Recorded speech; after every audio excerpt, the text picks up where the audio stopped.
अश्वत्थामा परिस्थितियों के हाथों गढ़ा गया एक किरदार है, एक कैरेक्टर है। वो एक ऐसे घर में पैदा हुआ जहाँ दूध नहीं था, और जब उसने दूध मांगा तो उसकी माँ ने आटे को पानी में घोल के से दूध के पिला दिया।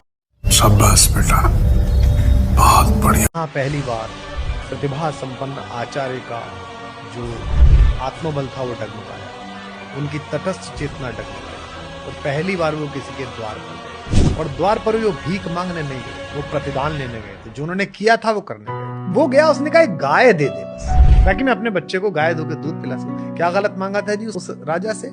राजा इतना अहंकारी था कि मजाक उड़ाने लगा। और उसने क्या सबक सिखाया, खुद नहीं जीता उसका पूरा राज्य, चेलों से जितवाया। फिर वो निकला और फिर जाके उसने हिंदुस्तान के सबसे बड़े राजवंश को कहा कि मैं अपनी सेवा देना चाहता हूँ। वो तो जानते ही थे पिता में भीष्म की कौन है, तो अद्भुत किस्म का धनुर्धर है। यहाँ अश्वत्थामा की अपब्रिंगिंग प्रारंभ हुई। जीवन एकदम सही पटरी पे चल रहा था कि अचानक एक ऐसा शिष्य प्रकट हुआ जिससे पिताजी बेटे से भी ज्यादा प्यार करने लगे। अर्जुन। अब दुश्मन का दुश्मन दोस्त।